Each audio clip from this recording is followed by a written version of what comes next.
The perp in this story is former Olympic coach Joseph Bernal. A former swimmer has just filed a federal lawsuit against USA Swimming and pretty much everybody else who let Bernal do all the things that he did, basically naming, and I quote, the individuals and corporate entities who let a known child rapist work as a youth swim coach, who supported him with infrastructure, position, and prestige for decades, and who allowed him full access to a never-ending cycle of young girls to prey upon. Those are really strong words, really strong words. Amanda Lee was that young swimmer who trusted the grown-ups and trusted her coach.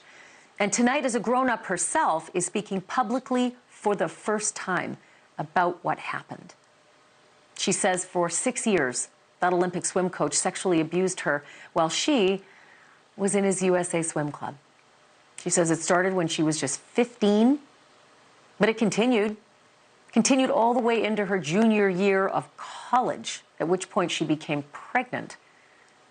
Coach Bernal paid for the abortion. The suit alleges that other coaching staff for USA Swimming knew what Bernal was doing to her and did nothing to protect her. Now, Joseph Bernal, you may know, died 2 years ago, 2022, without ever facing any criminal charges. But Amanda Lee is here tonight for this exclusive interview, along with former USA swimmer Kim Stines, who also previously sued Coach Bernal, accusing him of, quote, a 5-year campaign of systematic emotional and sexual abuse.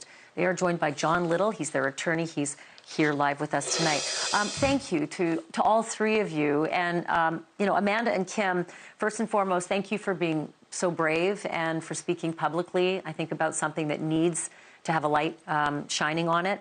Amanda, if I can begin with you, can you summarize for me how the abuse began and, like, what shape and form it took? Yeah, so thanks for having me. It started when I was 15. He kissed me after practice, and it just kind of kept going from there.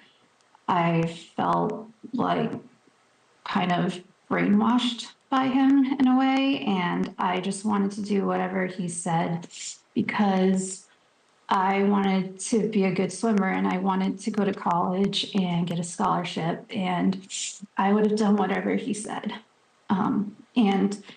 I was a pretty lonely teenager, and I didn't have a lot of friends, and I felt like he was the only one paying a lot of attention to me, and you know, I wasn't really getting along with my parents that much, so he was kind of served as like a a parent and also a boyfriend. It was very dysfunctional, and I hate talking about it. I mean, I can imagine it's really uncomfortable, but as a 15-year-old, you don't know what uncomfortable is yet, right? Like at 15, You don't even know if what's happening is right or wrong. It's the grown-up. He's supposed to know better. Just go along with it. I'm frozen in time. It's happening in real time. So I can understand certainly how it can get going. Was there any point where, Amanda, you thought, this can't be right, like it just can't be right? Who do I turn to? And if that happened, what did you do? I think part of me always kind of knew it was wrong, but I was just so, I don't know, I just felt so alone, and I felt like he was there for me.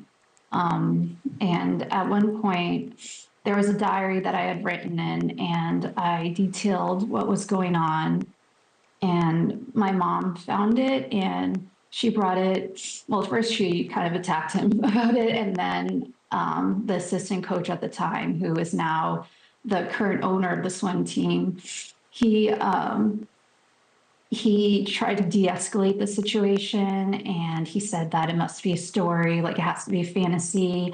And my mom also brought it to the attention of the other parents on the team that I carpooled with, and one of them is also one of the owners of the swim team currently, and they also said it must be a fantasy. It has to be a fantasy. There's no way this is true. And at the same time, he was coaching me on what to say. And I told her, yeah, I'm sorry, it was a lie. I didn't, I had a crush on him, and I made this all up. It was just, a story. And my mom wanted to believe that.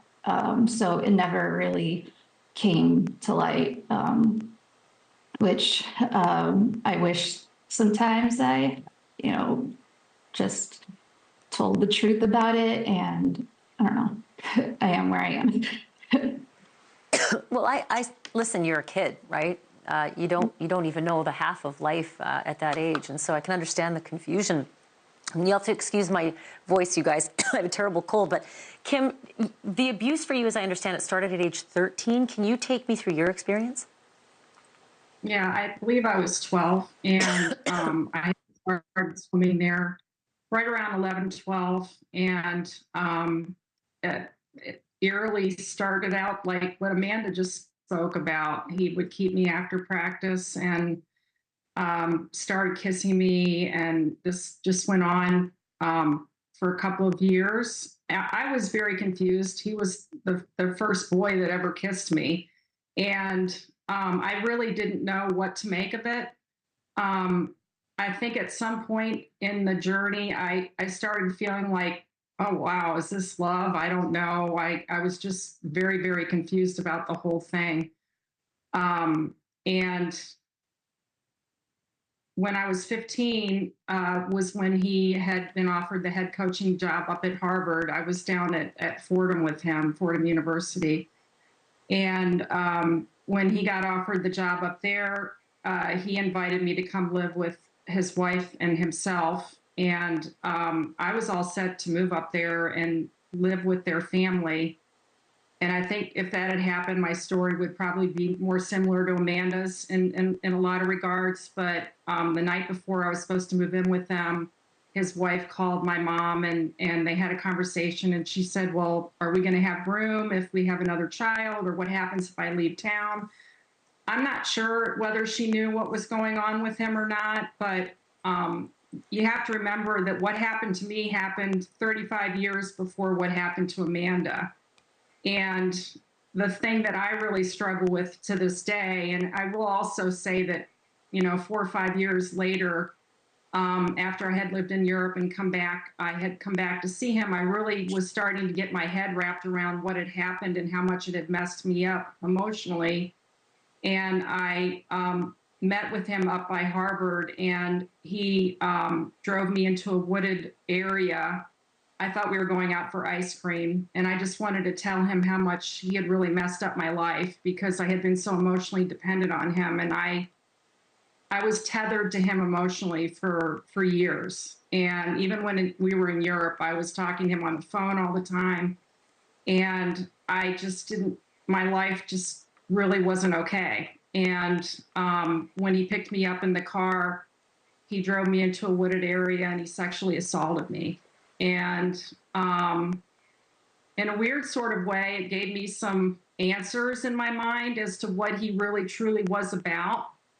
And but from that point on, I had so many other things that I had to deal with emotionally. I just had been so messed up for so many years that it was very difficult for me to have relationships with other people. Intimacy and trust were big issues for me. And I guess what a lot of people don't realize is that when things like this happen to you when you're a child, you carry bits and pieces of that with you throughout the rest of your life, and they impact you the rest of your life in different sorts of ways. And I struggle a lot, because I know if I had been brave enough to come forward when I was younger, and I just didn't think anybody would believe me. I was just a kid. I would like to think that maybe what Amanda went through wouldn't have happened. And I have to believe that there's probably other people too. There is my next question. And John, maybe you can jump in here. We're looking at a suit today that is Amanda's suit. We're looking at Kim, who had a suit that's still ongoing against him. But, typically people who do this don't just do it once or twice.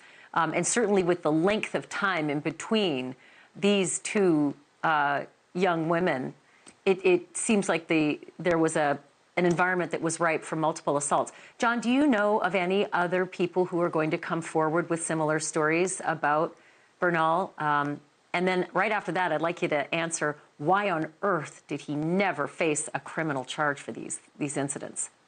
Sure. So sadly, through our work on these cases, we've already identified 2 more women in the late 80s. Kim's stories from the mid 70s. We've identified 2 other women from the late 80s. And, I believe that there are probably more than that. But you're dealing with a culture inside United States swimming. I like to say when you're 13, you're 18, and when you're 40, you're 18. And this kind of activity is normalized and tolerated in United States swimming, especially for coaches that produce medals and money like Joe Bernal. So Joe Bernal coached several Olympians, 2 Olympic teams, coached several medalists. And at the end of the day, those coaches are hard to replace. There's always more kids coming. But coaches who win, coaches who produce medals and money are few and far between. And so, we've heard through the work we've done in Kim's case that Joe Bernal, people wrote off his kissing young girls on the lips, taking girls into rooms for massages, having girls sit on his lap as just part of him being Colombian, part of his Latin heritage. We've heard all kinds of excuses for behavior that even in the 70s should have been alarming. And I think it's important to note in your intro, you showed what the USOC, what the NGBs can do. They can suspend people for marijuana use. In Kim's case, the AAU had a manual on all the things they could do to control athletes, but they didn't forbid coach-athlete sexual relationships. And in fact, United States Swimming in 2010 did not approve a ban on coach-athlete sexual relationships. So that's the culture that all of this happened in. And to get to your question, how did Joe Bernal escape justice? Well, acutely, when Bentley University notified the police in 2015, Joe Bernal returned to Columbia. But how did he survive from 1967 to 2015? And that was through the protection and the networks of Olympic sports in the United States and abroad.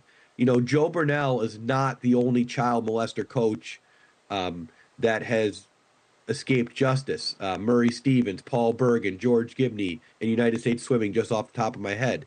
There's a lot of these guys who are still out there, still coaching, and are venerated because they win, quite frankly. And it's a sad commentary on the place of sport in our society. Well, and we do. I mean, there is this civil arena to try to find justice. And Amanda, to that end, you have this suit against the swimming, governing body. You can't sue him. He's now dead, 2 years. But Amanda, what would justice look like for you? I want them to take accountability. I feel like it's not just me, they've made millions of dollars on our silence. They've never fully, they've never fully taken accountability for enabling this culture. It's such, athletes are, we're children. I mean, I'm not children, but they treat children like adults, and this is what happens when they do that. Coaches are clearly they knew something, Yeah, they knew something because, eventually he was kicked out. And so it is sort of shocking. I mean, not sort of, it's very shocking to me that there wasn't more action taken and that you young women weren't protected, and God forbid others as well. I'd like to stay on this story. Please keep us posted. Amanda Lee, Kim Stines, and John Little, thank you for being on, and thank you for sharing and being so vulnerable about this. I really appreciate it. Thank you. Thank you. Thank you.